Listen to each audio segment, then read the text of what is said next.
आज मैं आपको बोलना चाहता हूं, लोगों को लग रहा है कि आपके पक्ष में कोई नहीं है। आपको रुलाने वालों का खुशी आसमान छू रहा होगा आज के लिए। आप सताए जा रहे, परेशान किए जा रहे, आपका बीमारी आपको परेशान कर रहा है और दुनिया को और शैतान को यही लग रहा है कि इसको छुड़ाने वाला कोई नहीं है। ये सील मार के मोहर लगा के है कि ये सताया जाएगा, ये परेशान किया जाएगा, इसके जीवन में दुख आएगा, इसके जीवन में तकलीफ आएगा। मैं आज आपको बोलना चाहता हूँ प्रिय बहन, प्रिय भाई, मेरा खुदा हर एक चीज को अपने हाथ में लेने आ रहा है। बोलो हालेलुया। आपकी हर एक परिस्थिति अपने हाथों में लेगा, हर एक समस्या को वो अपने हाथों में ले लेगा, हर एक बीमारी को वो अपने हाथों में ले लेगा, हर एक सिचुएशन को कंट्रोल करेगा। अगर आप प्रभु के याजक हैं, राज्य और याजक बनाया है, आप हैं तो नहीं हैं तो क्या करेंगे? राज भी करेंगे। पहले याजकों का राज होता था, आपको पता है कि नहीं? राजा हो या रंज हो, मीन्स राजा हो या भिखारी हो, याजक के पास आके खड़े रहने से इनके बलियों को कौन चढ़ाता था? याजक। राजा को परमेश्वर के पास जाने का अधिकार नहीं था, लेकिन किसको था? याजक को। अगर याजक बोल दिया तो राजा को क्या करना पड़ता था? सुनना पड़ता था। शामुएल भविष्यवक्ता के रूप में रह के किस किस को सिखा रहे? साउल राजा को, दाऊद राजा को। नातान भविष्यवक्ता और याजक बन के किसको सिखा रहे? दाऊद को। मलिक सिद्दीकी याजक बन के किसको सिखा रहे? अब्राहम। किनका राज चल रहा है भैया? यीशु मसीह को सूली पे चढ़ाए वाले कौन थे? याजक, सदुकी, फरीसी। आज इस संसार को बनाने में सबसे बड़ा योगदान किसका है? याजक। अगर यीशु मसीह महायाजक के रूप में कहां पे? स्वर्ग में। इब्रानियों की पुस्तक पढ़िए, वहां लिखा है स्वर्ग में वो महायाजक के रूप में है।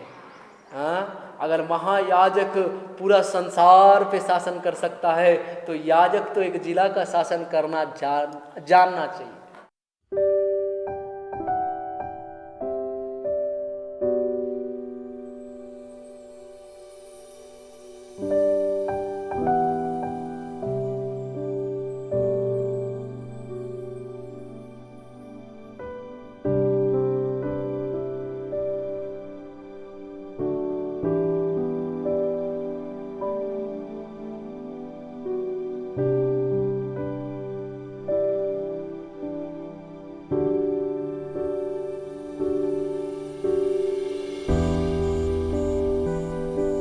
आइए हम अपने आंखों को बंद करें। खुदावंत यीशु, फिर से एक बार दुआ करता हूं प्रेमी खुदा, तेरा धन्यवाद हो पिता, तेरा धन्यवाद हो पिता, तेरी स्तुति हो। इधर जितने बच्चे बैठे हैं उनके बीच में तेरा कलाम जब बोया जाए उनके जीवनों में कमाल का काम हो पिता। आज का ये वचन, इसमें खुद को बड़ा चढ़ा के दिखाना नहीं, आपकी महिमा को चुराना नहीं, आपको दिखाने वाले बनने के लिए सहायता करना पिता। आपको महिमा दिलाने वाला वचन हो, आपके बच्चों को बहुत मजबूत विश्वास में खड़ा करने वाला वचन हो। दया से काम करना, दया से काम करना पिता। तू कमाल का काम करना पिता, तू कमाल का काम करना। सेनाओं का यहोवा, तू कमाल का काम करना। अनुग्रह आशीष देने वाला प्रभु, तू कमाल का काम करना। हम लोगों से बातचीत करने वाला खुदा, खुल के बातचीत करना। यीशु के अधिकार वाले नाम से मांगते हैं पिता, आमीन, आमीन। प्रकाशित वाक्य खोलिए, प्रकाशित वाक्य 5वां अध्याय 1 वचन। जो सिंहासन पर बैठा था, मैंने उसके दाहिने हाथ में एक पुस्तक देखी जो भीतर और बाहर लिखी हुई थी। वह 7 मोहर लगाकर बंद की गई थी। हालेलुया। ये जो सिंहासन पे बैठा है एक्चुअल में कौन है? बाइबल कौन सिंहासन पर बैठे वाले व्यक्ति के बारे में बातचीत कर रहे हैं? नहीं, वो यहोवा परमेश्वर है। 24 प्राचीनों के बीच में यहोवा अपने सिंहासन पर बैठे हैं और उनके हाथ में, दाहिने हाथ में एक पुस्तक है जो भीतर और बाहर लिखी हुई है। मीन्स एक पन्ने के इधर साइड मीन्स बाहर साइड भी अंदर साइड भी लिखा हुआ है।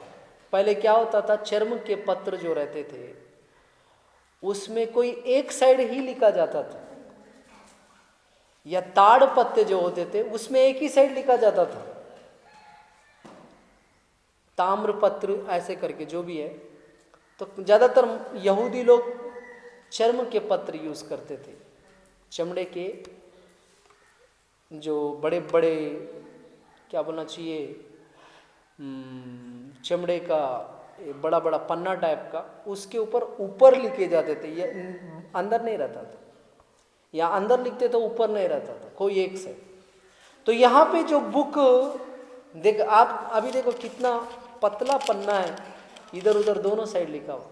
यहाँ पे जो बुक देखा जा रहा है 2000 साल पहले, वो आज के बुक जैसा था। समझ रहे हो? हम लोग हर चीज कॉमनली पढ़ते। 2000 साल पहले दोनों साइड लिखा वाला पुस्तक नहीं होता था। उस टाइम में एक ही साइड लिखा वाला, खोलना है तो एक ही साइड खोलना है, दूसरे साइड नहीं रहेगा। तब पन्ने नहीं होते थे।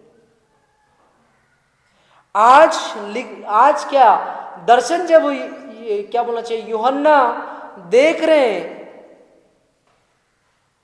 उस प्रकाशित वाक्य का पुस्तक में, वो क्या देख रहे हैं? एक बहुत बड़ा व्यक्ति क्या सिंहासन पर बैठा है, उसके हाथ में एक पुस्तक है जो भीतर और बाहर लिखा हुआ है, और उसके ऊपर क्या 7 मोहर लगाकर है। ये 7 मोहर जो है, ये मनुष्यों पे आने वाली 7 विपत्तियां हैं, और वो उस पुस्तक के ऊपर लगा हुआ है। और असंभव चीज क्या है पता है? फिर मैंने एक बलवंत स्वर्गदूत को देखा जो ऊंचे शब्द से यह प्रचार करता था, इस पुस्तक के खोलने, क्या इस पुस्तक के खोलने और इसकी मोहरें तोड़ने के योग्य कौन है? प्रश्नवाचक चिन्ह।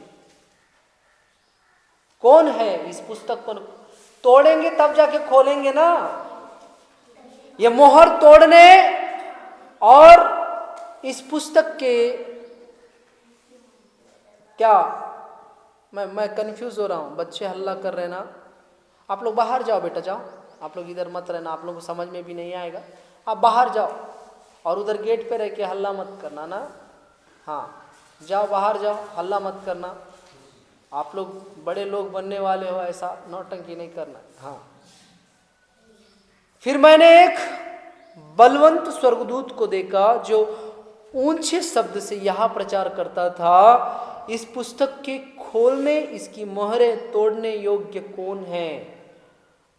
एक बहुत बड़ा स्वर्गदूत है। वो स्वर्गदूत क्या कर रहा है?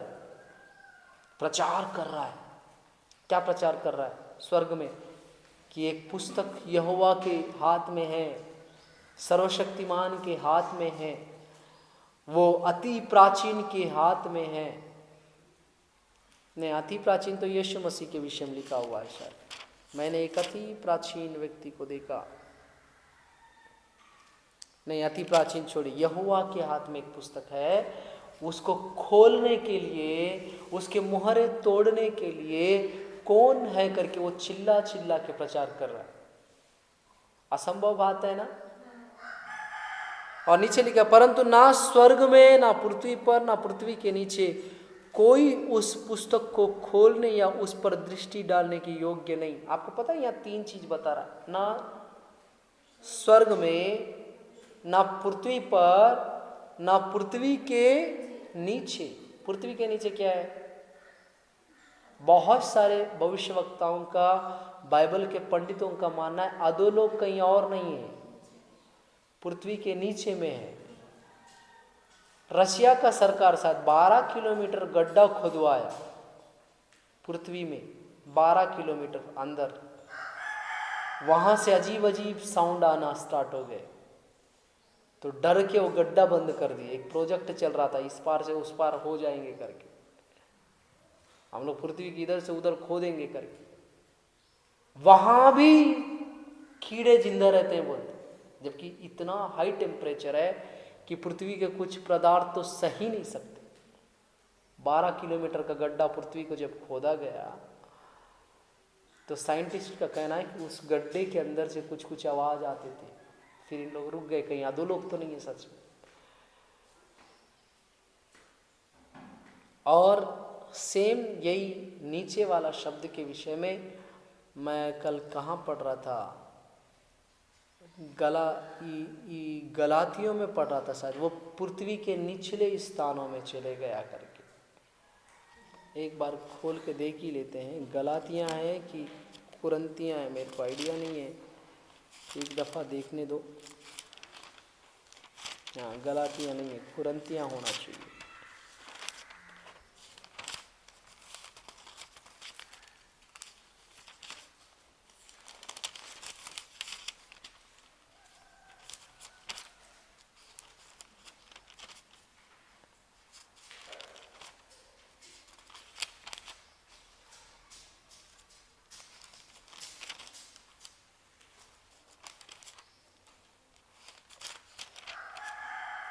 मैं कल पढ़ रहा था, मैं अंडरलाइन भी करके रखा था उसको। हाँ, इफिसियों 4 अध्याय उसका 9वां वचन, उसके छिड़ने से और क्या पाया जाता है, केवल यह कि वह पृथ्वी की निचली जगहों में उतरा भी था, निचले स्थानों में। इफिसी 4:9, पृथ्वी की निचली जगहों में उतरा भी था। कहाँ उतरा था, कब उतरा था? अगर अधोलोक पृथ्वी के अंदर है, जलने वाला कुंड अगर पृथ्वी के अंदर है, तो उसका चाबी भी तो होता होगा ना। इसलिए प्रकाशित वाक्य 1 अध्याय का शायद क्या बोलना चाहिए, 18-19 वचन में ही वो बोल दिए कि मेरे पास अधोलोक और मृत्यु की कुंजियां हैं ना। वो कहाँ से मिला था? ये पृथ्वी के निचले स्थानों में चले गए थे। अधोलोक, बहुत सारे स्कॉलर्स बाइबल के इन्हीं वचनों के द्वारा बोलते हैं कि निचले स्थानों में क्या है, अधोलोक है, अधोलोक है। और वहां की कुंजियां कौन लेके आया? यीशु मसीह उतर गया था अधोलोक। तो यहां पे देखो कि ना पाताल लोक में या अधोलोक में, ना पृथ्वी पर, ना स्वर्ग में, तीनों ही लोक में क्या नहीं था, कोई भी उस पुस्तक को उस पर दृष्टि डालने की योग्य निकला। कोई उस पर दृष्टि डालने वाला भी नहीं था, क्योंकि वो सर्वशक्तिमान के हाथ में है। उसकी ओर देखने के लिए भी डर है, क्योंकि 6 पंख रहने वाले स्वर्गदूत 2 पंखों से अपना चेहरा छुपा के, 2 पंखों से अपने क्या शरीर को छुपा के, 2 पंखों से उड़ते हुए क्या बोलते हैं, तू पवित्र पवित्र पवित्र परमेश्वर। कितना भय योग्य परमेश्वर है। इसलिए बाइबल में एक नियम है कि तू उसका नाम व्यर्थ ना ले। हम लोग हर जगह व्यर्थ लेते हैं, ओ माय गॉड बोले, ज्यादा मैं यूज करता हूँ, मेरी वाइफ बोलते रहती है क्या यूज कर रहे। यहां पे लिखा है तब मैं फूट फूट कर रोने लगा, क्योंकि उस पुस्तक के खोलने या उस पर दृष्टि डालने के योग्य कोई ना मिला। अरे भैया, यूहन्ना को क्या इतना दुख लग रहा है? यूहन्ना को पता भी नहीं है कि वो कौन सा पुस्तक है। पवित्र आत्मा इनके जीवन में रोना दे दिया।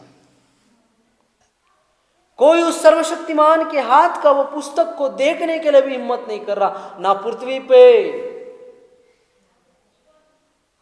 ना स्वर्ग पे, ना अधोलोक पे। आपको पता है इस संसार में तीनों जगह से एक व्यक्ति है, वो यीशु मसीह है। कैसे?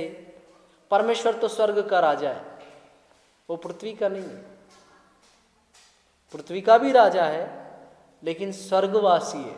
कौन? परमेश्वर। ठीक है। शैतान स्वर्गवासी है, अधोलोक में रहता है, अभी अधोलोकवासी है। वो जब गिराया गया था वो पृथ्वी पे आया था, लेकिन पृथ्वी उसका नहीं था,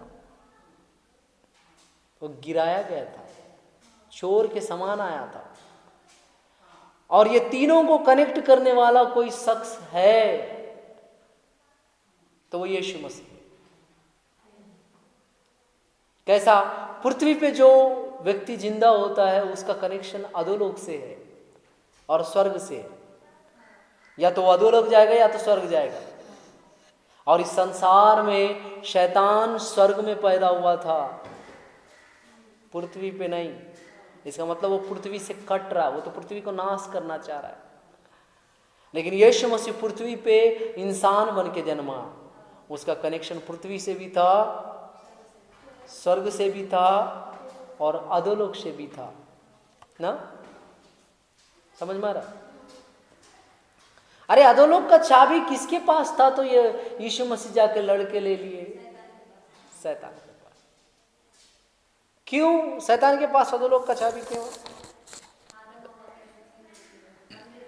पाप के कारण जो मृत्यु लोगों पे आई और उस मृत्यु को संचालन करने वाला शैतान था। वो लोगों को कष्ट और दुख देना चाहना बहुत पसंद करता था। इसलिए जब अय्यूब की परीक्षा करने का बात आया तो यहोवा परमेश्वर उस पर हाथ नहीं उठाया, उस पर शैतान को अधिकार दिया कि तू हाथ उठा। इसलिए बाइबल में लिखा है धर्मी से अधर्म के काम नहीं होता। जब साउल दाऊद को मारने आया था, वो बोलता है बुजुर्गों की नीति वचन के अनुसार धर्मी व्यक्ति धर्म के काम करता है, अधर्म के काम नहीं। यहाँ लिखा है। इस चीज को जानने के बाद यूहन्ना बहुत रो रहा है, फूट फूट के रो रहा है। फूट फूट के कौन रोता है? भयानक रोने वाला व्यक्ति, भयानक रोने वाला व्यक्ति फूट फूट के रोता है। क्यों इतना रोना आ रहा है यूहन्ना? अरे उस बुक से आपको क्या मतलब है? मैं बताऊं क्यों रो रहे हैं? यूहन्ना किसी को जानता है कि नहीं मैं नहीं जानता, वो किसको जानता है? यीशु मसीह को जानता। और इनका दुख तब बढ़ गया होगा कि इसको कोई नहीं खोल सकता। तो ये तो बहुत सोचते थे ना यीशु मसीह से सब कुछ होता है। अब इनको फील हुआ होगा मेरा यीशु से भी नहीं खुलेगा क्या करके। आप ज्यादा तब रोते जब आपका सहायता करने वाला कोई नहीं। अगर सहायता करने के लिए कोई है तो आप हिम्मत दिखा दो, है ना। अरे 1 लाख रुपया का खर्च है और घर में 50 लाख है तो आप क्या रोगे? लेकिन जिसके घर में 50 रुपया है और 1 लाख का खर्च है तो वो रोएगा। यहाँ पे वही सिस्टम था। मैं तो सोचा था यीशु मसीह से सब होता है, लेकिन यहाँ इतना बड़ा स्वर्गदूत आके बोल रहा है क्या? ना पृथ्वी पे, ना स्वर्ग पे, ना अधोलोक में कोई नहीं है इस पुस्तक को देखने वाला भी। मैं तो सोच रहा था यीशु मसीह से सब कुछ होगा। ये दुख सता रहा है यूहन्ना को। और अब तक यूहन्ना को यीशु मसीह मेमने के समान दिखे ही नहीं। मैं आज आपको बोलना चाहता हूं, जिस विषम परिस्थिति को देख के आप और मैं रोते हैं, उसको खोलने, उसको तोड़ने का दम मेरा यीशु रखता है। जो परेशानी आपको रुला सकता है, जो चीजें असंभव है आपको लग सकते हैं, उन सारे असंभव की बातों को संभव कौन करता है? यीशु मसीह। अजीब बात है कि यहोवा परमेश्वर उन मोहरों को खुद क्यों नहीं तोड़ रहे? उन्हीं की आत्मा है ना। और वो मोहरों से बंद किए वाले कौन है? कोई बंद तो करना है ना। ये यहोवा ही था शायद जिसने वो पुस्तक को बंद किया हुआ था।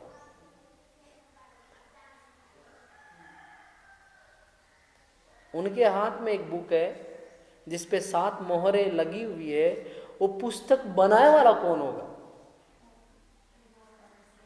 यहोवा परमेश्वरी पर। उसको मोहरें लगाए वाले कौन होंगे? हाँ, वही होंगे। इसलिए वो तोड़ना नहीं चाह रहे। हम लोग कुछ बनाने के बाद हम लोग उसको तोड़ना नहीं चाहते, बशर्ते ये जब मुश्किल में पड़ जाते हैं तोड़ना पड़ता है। उस चीज को तोड़ने के लिए कोई पवित्र होना चाहिए, और यहोवा से ज्यादा पवित्र कोई है क्या?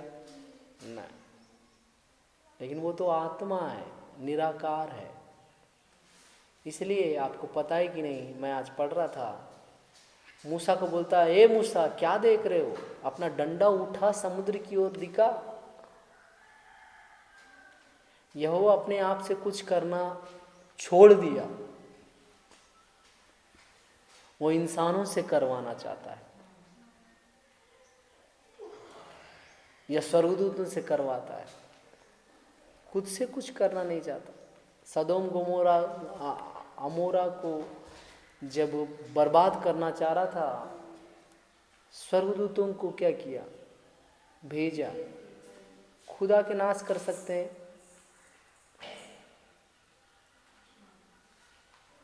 वो अपने जीवन काल में 6 दिन परिश्रम किया था। उसके बाद अगर आप अच्छे से पढ़ोगे तो आपको एक जगह मिलेगा, यहोवा या उसका दूत आधी रात के पहिलौठों को मारने के लिए घूम रहा था।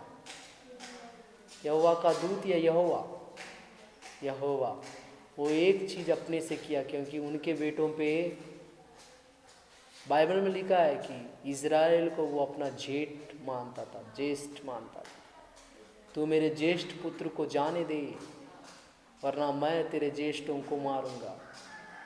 समझ में आ रहा है? यहाँ पे लिखा है, खुदा जानता था इनको तोड़ने से क्या होगा। आप अगर 6वां अध्याय पढ़ेंगे तो 7 मोहरें तोड़ने के विषय में लिखा है। वो विपत्तियां हैं, और परमेश्वर कभी नहीं चाहता कोई विपत्ति इंसान पे आए, और यीशु मसीह भी नहीं चाहता। लेकिन बुक कुछ तो इम्पोर्टेंट बुक होगा जिसको खोलना जरूरी है। आज मैं आपको बोलना चाहता हूँ, जिसको लग रहा है मैं टूट नहीं सकता, मेरे को कोई झुका नहीं सकता, मेरे को कोई क्या नहीं कर सकता, तोड़ नहीं सकता, वो क्या कर रहा है? अपने आप को मूर्ख बना रहा है। यीशु सब कुछ खोल सकते हैं, यीशु सब कुछ तोड़ सकते हैं, यीशु सब कुछ बंद भी कर सकते हैं। यास्टल क्या चीज है? वो तोड़ना है बोलने से यास्टल क्या चीज है?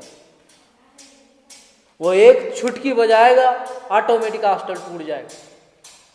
और ये जो रीढ़ का हड्डी सीधा करके चलते हुए आके यहाँ गरीबों को सता रहे हैं, उनका कमर को भी वो टाइट किया वाला कमर को एक झटके में तोड़ सकता है। वो किसके अधिकार में है उनको नहीं पता। उनको लग रहा है हमारे अधिकार में पूरा पट्टम है, पट्टनम के लोग हैं। भैया तुम भी किसी के अधिकार में हो। उसके रोकने से हवाएं थम जाती है, हिरनियों के गर्भपात हो जाते हैं, हाँ, पहाड़ उसके सामने से भाग जाते हैं। हाँ? वो यहूदा गोत्र का सिंह है। यहाँ लिखा है, इस पर उन प्राचीनों में से एक ने मुझसे कहा, मत रो। देखिए वो 24 प्राचीनों में से एक बोल रहा है, भाई मत रो। आज मैं आपसे बोलना चाह रहा हूं, आपकी परिस्थितियां मुहर बंद की हुई है, आपकी परिस्थितियों को कोई बदल नहीं सकता, कोई उस परिस्थिति को आपसे कोई दूर नहीं कर सकता, कोई उस परिस्थिति से आपको छुड़ा नहीं सकता, कोई आपकी बीमारी से आपको आजाद नहीं कर सकता। मैं आज आपको बोलना चाहता हूं, जैसा वो प्राचीनों में से एक यूहन्ना को बोल रहे हैं, वैसी मैं भी आपसे बोलना चाहता हूं। क्या यहूदा के गोत्र का वह सिंह जो दाऊद का मूल है, उस पुस्तक को खोलने, उसकी 7 मोहरें तोड़ने के लिए जयवंत हुआ है। कंडीशन नंबर 1, वो पुस्तक को तोड़ने के लिए इस संसार को जीता हुआ होना चाहिए। हालेलुया। और दूसरा, स्वर्ग पे चढ़ने का दम भी रखना चाहिए। अधोलोक में उतर के शैतान के जबड़ों को तोड़ के उस अधोलोक और मृत्यु की चाबियां हाथ में लेके आना चाहिए। मुहर है भैया, सील है, सील। समझ में आ रहा है? और मैं आज आपको बोलना चाहता हूं, ये उसी कंडीशन में बंद हुआ वाला पुस्तक था। और ये व्यक्ति का रोना देख के वो प्राचीन बोल रहा है, मत डर, यहूदा गोत्र का सिंह। मैं क्या बोला, चुचुंदर है इन लोग, सब चूहे लोग है। चूहा तो बहुत बड़ा प्राणी है सिंह के सामने, वो कभी कभी चूहा हेल्प भी कर देता है सिंह को। ये तो चींटी भी नहीं है, लाल वाला चींटी रहता है ना, ये चींटी भी नहीं है यहोवा और यीशु मसीह के सामने। खुल के बोल रहा हूं, चींटी का भी थोड़ा ज्यादा औकात है। 100 चींटी आ गए ना, शेर मर सकता है, इधर उधर भगा भगा के उसको परेशान कर देगा, इधर उधर काट। यहां एक बस्ती भी आएगा ना, ये शेर का कुछ नहीं कर सकता। ये चींटी से भी कम है, ये तो कोशिका भी है कि नहीं की, बेफालतू का पैदा हो गया गरीबों को परेशान करने के लिए।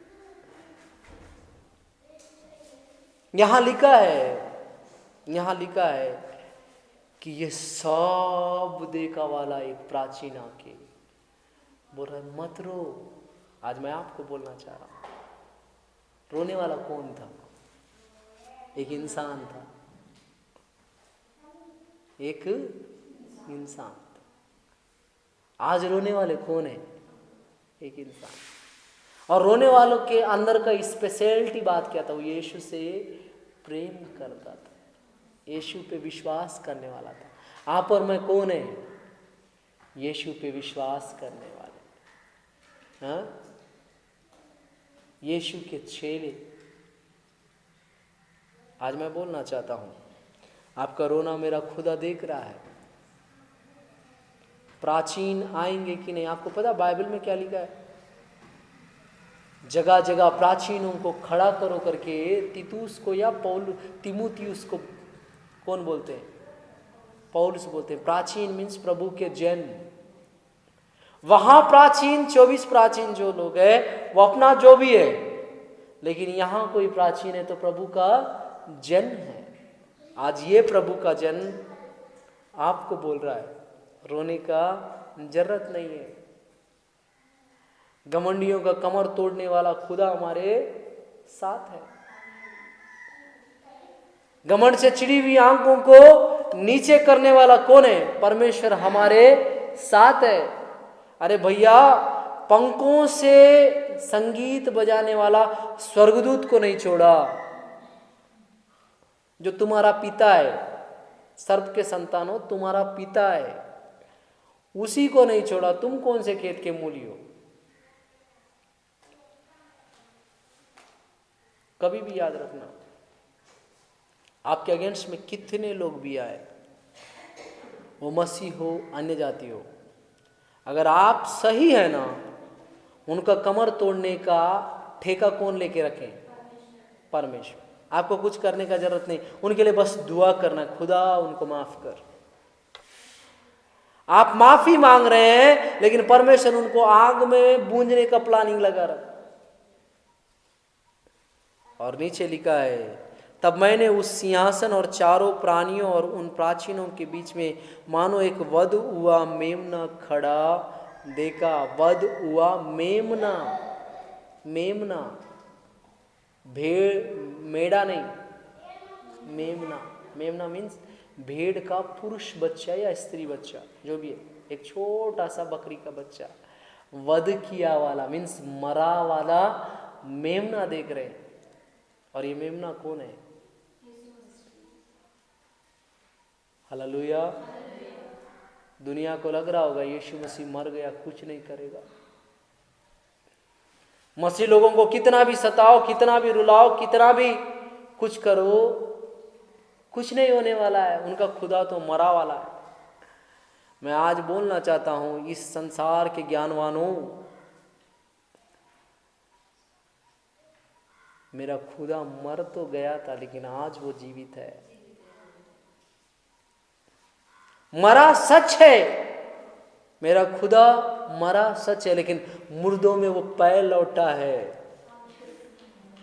Hallelujah, hallelujah. वो मरा वाला मेमना देख रहा है, मरा हुआ एक मेमना को देख रहा है। कहां पे? उस सिंहासन के बीच में, न उस सिंहासन और चारों प्राणियों और उन प्राचीनों के बीच में मानो एक वध किया हुआ मेमना खड़ा देखा। वध किया हुआ था लेकिन अभी क्या है? खड़ा होके। आज मैं आपको बोलना चाहता हूं, आप और मैं एक जिंदा मेमने के साथ हैं। हालेलुया। और नीचे लिखा है उसके 7 सींग और 7 आंखें थी। ये परमेश्वर की 7 आत्माएं जो सारी पृथ्वी पर भेजी गई हैं। उसने आकर उसके दाहिने हाथ से जो सिंहासन पर बैठा था वह पुस्तक ले ली। जब उसने पुस्तक ले ली तो वे चारों प्राणी 24 प्राचीन उस मेमने के सामने गिर पड़े। चारों प्राणी 24 प्राचीन पुस्तक को लेने से ही उसके सामने गिर पड़े। इस दुनिया का कौन सा ताकत है जो आपसे आपका खुदा को छीन सकता है? कोई नहीं। अरे भैया, जिसको कोई छू नहीं सकता बोले उसको ये लेके दिखा रहे हैं मेरा यीशु मसीह। जिसको कोई देख नहीं सकता बोले उसको अपने हाथों में ले लिया। आज मैं आपको बोलना चाहता हूं, लोगों को लग रहा है कि आपके पक्ष में कोई नहीं है। आपको रुलाने वालों का खुशी आसमान छू रहा होगा आज के दिन। आप सताए जा रहे, परेशान किए जा रहे, आपका बीमारी आपको परेशान कर रहा है और दुनिया को और शैतान को यही लग रहा है कि इसको छुड़ाने वाला कोई नहीं है। ये सील मार के मोहर लगा के है कि ये सताया जाएगा, ये परेशान किया जाएगा, इसके जीवन में दुख आएगा, इसके जीवन में तकलीफ आएगा। मैं आज आपको बोलना चाहता हूं प्रिय बहन, प्रिय भाई, क्या मेरा खुदा हर एक चीज को अपने हाथ में लेने आ रहा है? बोलो हालेलुया। आपकी हर एक परिस्थिति अपने हाथों में लेगा, हर एक समस्या को वो अपने हाथों में ले लेगा, हर एक बीमारी को वो अपने हाथों में ले लेगा, हर एक सिचुएशन को कंट्रोल करेगा। हालेलुया। और नीचे लिखा है वो वहां के 24 प्राचीन और 4 प्राणी क्या हो गए? नीचे गिर के उसको दंडवत कर रहे हैं। और नीचे लिखा है उनमें से हर एक के हाथ में वीणा और धूप जो पवित्र लोगों की प्रार्थनाएं हैं से भरी हुई सोने के कटोरे थे। क्या हो रहा है? पवित्र लोगों के प्रार्थनाओं से भरे हुए सोने के कटोरे थे। आज मैं आपको बोलना चाहता हूं प्रिय बहन, प्रिय भाई, ये सोने के कटोरे जो उसके सामने वीणा लेके खड़े रहने वालों के हाथ में है, वो कुछ और नहीं, पवित्रों का दुआ है। इसलिए मैं आज सुबह सुबह क्या बोल रहा, अरुल भैया का एक स्टेटस पढ़ रहा था। ऐसा कोई दुनिया का समस्या नहीं है जो प्रार्थना में उसका समाधान ना हो। आपका प्रार्थना कहाँ पे है? एक धूप के समान सोने के पात्र में लेके किसके सामने रखा जा रहा है? यहोवा के सामने, यीशु मसीह के सामने। आपको डरने का जरूरत नहीं है। प्रार्थना करना, आपका फ्यूचर के लिए प्रार्थना करना, आपका सिचुएशन के लिए प्रार्थना करना, अपना बीमारी के लिए प्रार्थना करना, दुनिया की कोई भी ताकत उस प्रार्थना को रोक नहीं सकती। बोलो हालेलुया। और नीचे लिखा है, वे नया गीत गाने लगे, तू इस पुस्तक के लेने उसकी मोहरे खोलने के योग्य है, क्योंकि तूने वध होकर अपने लहू से हर एक कुल, भाषा और लोगों और जातियों में से परमेश्वर के लिए लोगों को मोल लिया है। तीसरा कंडीशन, दूसरा कंडीशन भी आ रहा है। पहला कंडीशन तो इस तीनों जहां से कोई एक होना चाहिए था, यीशु मसीह था। दूसरा कंडीशन क्या? दूसरा कंडीशन, उस पुस्तक को लेने लायक पवित्र होना चाहिए था। तीसरा कंडीशन क्या? वो अपने लहू से जाति, कुल, भाषा में से क्या लोगों को मोल लिया वाला होना था। शैतान तो मोल नहीं लिया, वो तो बेच दिया था।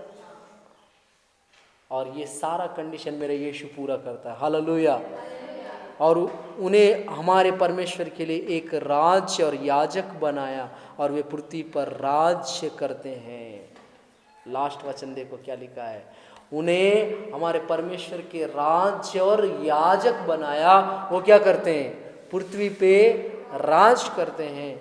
मैं बड़े खुशी के साथ बता रहा हूँ बेटा, नीचे क्या लिखा है, जब मैंने देखा तो उस सिंहासन और उस प्राणियों और उन प्राचीनों के चारों ओर बहुत से स्वर्गदूतों का शब्द सुना, जिनकी गिनती लाखों करोड़ों में थी। लाखों करोड़ों में गिनती है वो शब्द।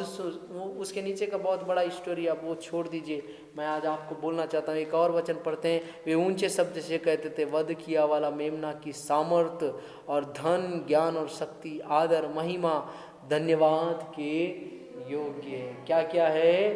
सामर्थ, धन, ज्ञान, शक्ति, आदर, महिमा किसके योग्य है? धन्यवाद के योग्य है। इतना योग्य परमेश्वर का आप और मैं क्या करते हैं? स्तुति आराधना करते हैं। लाखों करोड़ों स्वर्गदूत जिसका धन्यवाद कर रहे हैं, उसका आराधना करते हैं। यहाँ पे लिखा है याजक क्या करेंगे? राज्य और याजक बनाया, वो राज करेंगे। बीते दिनों एक ब्रदर मेरे को फोन लगा के बोलते हैं, ब्रदर आप जहाँ सेवा कर रहे हैं, खुदा आपको और उठा रहा है, आपको बीजापुर जिले के लिए पास्टर बनाना चाहता। मैं बोला रहने दे भाई, वहाँ इतने नमूने लोग हैं, मैं उन नमूनों में शामिल नहीं होना चाहता। अगर खुदा किया तो कभी जाएंगे, लेकिन अभी मेरे पिताजी का काम मेरे को करने दो।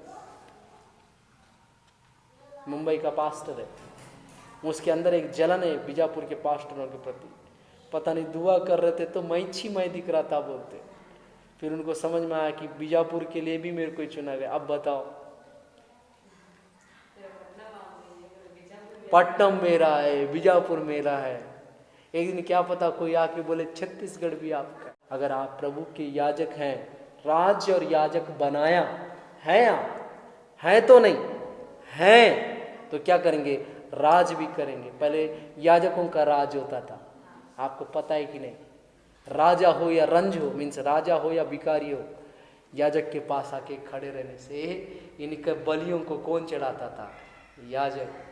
राजा को परमेश्वर के पास जाने का अधिकार नहीं था, लेकिन किसको था? याजक को। अगर याजक बोल दिया तो राजा को क्या करना पड़ता था? सुनना पड़ता था। शामुएल भविष्यवक्ता के रूप में रह के किस किस को सिखा रहे? साउल राजा को, दाऊद राजा को। नातान भविष्यवक्ता और याजक बन के किसको सिखा रहे? दाऊद को। मलिक सिद्ध की याजक बन के किसको सिखा रहे? अब्राहम। किनका राज चल रहा है भैया? यीशु मसीह को सूली पे चढ़ाए वाले कौन थे? याजक, सदुकी, फरीसी। आज इस संसार को बनाने में सबसे बड़ा योगदान किसका है? याजक। अगर यीशु मसीह महायाजक के रूप में कहाँ पे? स्वर्ग में। इब्रानियों की पुस्तक पढ़िए, वहां लिखा है स्वर्ग में वो महायाजक के रूप में है। अगर महायाजक पूरा संसार पे शासन कर सकता है तो याजक तो एक जिला का शासन करना जानना चाहिए। Hallelujah, hallelujah, hallelujah. आशीषों को रिसीव करना सीखो, आशीषों को रिसीव करना सीखे। यहां पे प्रकाशित वाक्य में भी लिखा है राज करेंगे। हमेशा याद रखना, खुदा जब भी आपको कुछ देता है बेस्ट देता है, फिर आप उन चीजों में जो आपको दिया है उस पर आप राज करते हैं। कोई बोल के देखे मुझको या मेरे पिता को, कैसा जीरो यार करके, अरे भैया पॉकेट में 1 रुपया नहीं है लेकिन शकल से लखपति लगते हैं। My God, hallelujah. कोई बोलेगा हम लोग तो गरीब लोग हैं करके। बीते दिनों मैं ऐसी बोला हमारी भाई के दोस्त को, हाँ आप लोग मस्त जिम सिम करके बॉडी शाडी बना रहे हो, हमारा क्या है, हम गरीब लोग। बोलने से गरीब लोग कौन सा BMW में घूमते हैं बोलते हैं, जबकि उनका इधर पूरा कम से कम 7-8 एकड़ जमीन है। और एक दोस्त का वो लोग इतना खतरनाक बंगला बना हुआ। दोनों दोस्त लोगों को बोल के बोला आप लोग अमीर लोग हो, आपका अलग ही लेवल है। बोले आप अमीर, हमको बोल रहे अमीर बोले। तो मैं आपको बोलना चाहता हूँ राज करने के लिए खुदा रखा है, छोटे मोटे लोग नहीं है। याजक बोलने से छोटा मोटा चीज नहीं होता। हाँ, और बाइबल में लिखा है हम लोग राजदूत हैं। वो राजा है, उसके हम लोग क्या है, दूत हैं। और राजदूत क्या करता है, समाचार सुनाता है जिस भी राष्ट्र में रहता है। हम स्वर्ग के निवासी हैं, याजकों का समूह, याजकों का समूह और क्या, राजदूत हैं। और जंजीरों में जकड़ा वाला राजदूत यीशु मसीह नहीं है, नहीं शैतान नहीं है बेटा। जंजीरों में जकड़ा वाला राजदूत पौलुस अपने आप को बोलता है।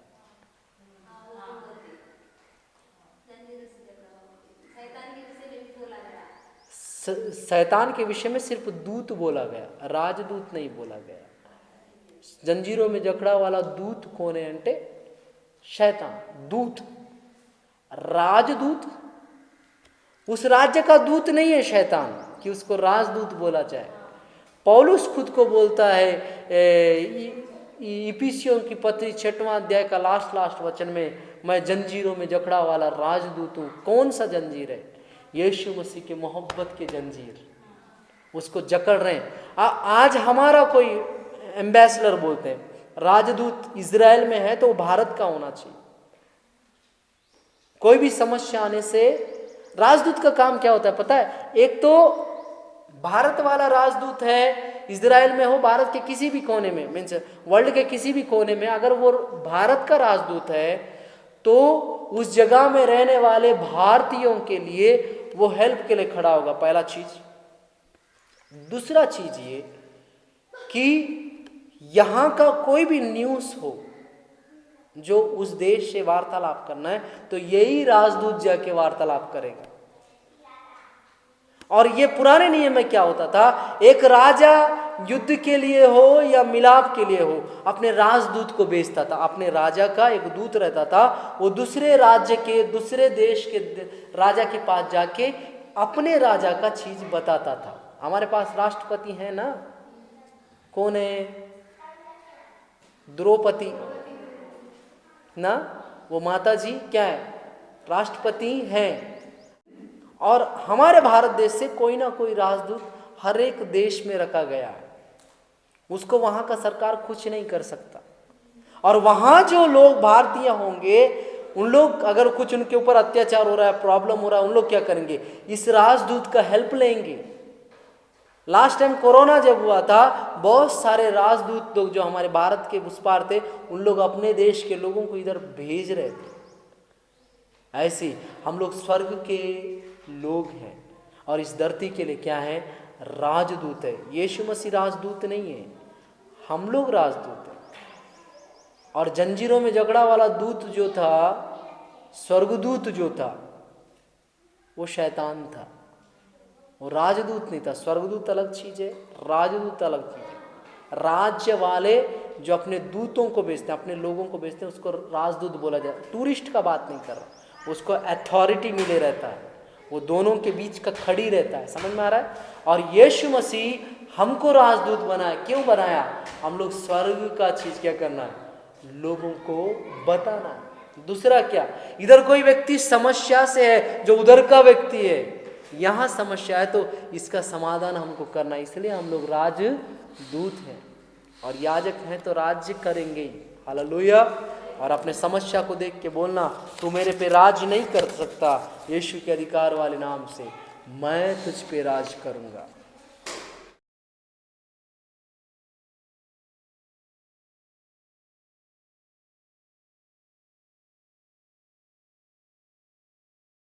चलो आंख बंद करके दुआ करते। खुदावंद यीशु, फिर से एक बार दुआ करता हूँ, प्रेमी खुदा तेरा धन्यवाद हो पिता, हम लोग को राज करने के लिए बनाया, लेकिन कुछ परेशानियाँ, कुछ तकलीफ, कुछ बीमारियाँ, आर्थिक तंगी, गरीबी, अनारोग्यता, अशांति, पिता परमेश्वर, क्रोध, पाप, ये सब हम पे राज कर रहे हैं पिता। भ्रष्टाचार लोग, घूसखोर लोग हम पे राज कर रहे हैं खुदा। पिता मैं प्रार्थना करता हूँ इस पटनम और इस बीजापुर जिले के लिए पिता, इस पटनम और बीजापुर पे सच्चाई के साथ तेरे सुसमाचार को सुनाने के लिए, फैलाने के लिए, तेरी ओर से एक राजदूत बन के जीने के लिए, इस पटनम और बीजापुर पे सच्चाई से राज करने के लिए, मैं जो बोल रहा हूँ पिता आप समझ लें, राज करने के लिए तो हम लोगों को चुना, इसके लिए धन्यवाद हो पिता। हम लोग सच में राज्य करें एक सच्चाई के लिए। जैसे मैं बीते दिनों सुन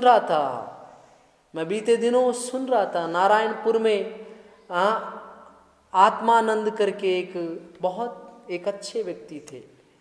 उन्होंने बहुत सारे अच्छे अच्छे काम किए नारायणपुर में, उनके नाम से आज स्कूल से पिता वैसे ही हम लोग इतना अच्छा परिपालन करें, बिना किसी स्वार्थ का, बिना किसी लालच का, किसी को प्रताड़ित किए बिना, सबके फेवर में, सहायता में हमको ऐसा राज्य करना सिखा कि पिता इस संसार के जो लोग एमएलए कहलाते हैं, प्रधानमंत्री कहलाते हैं, मंत्री कहलाते हैं, सांसद कहलाते हैं, वो सब आके हमारे पैरों पे गिर के तेरी महिमा करने पाए, और वो हमारे पैरों पे गिरने के पहले वो तेरे पैरों पे गिरे।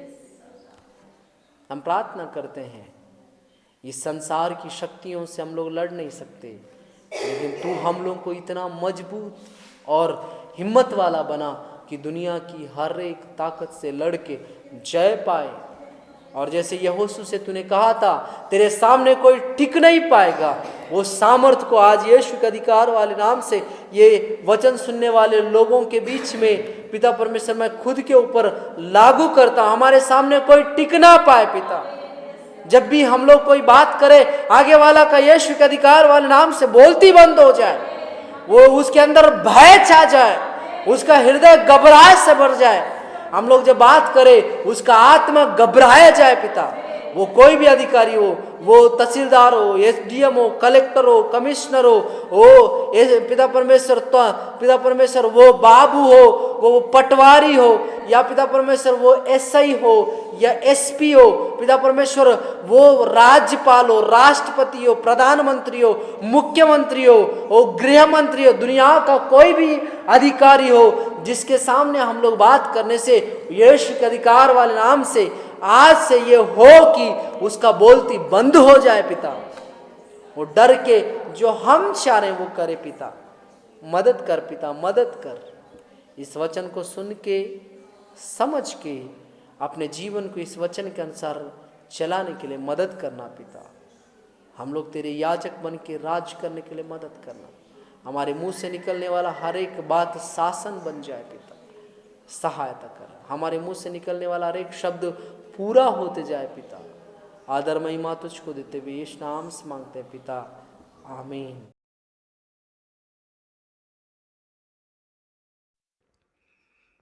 आप मेरे YouTube चैनल को सब्सक्राइब करें, बेल आइकन दबाएं, इंस्टाग्राम और फेसबुक में मुझे फॉलो करें। जय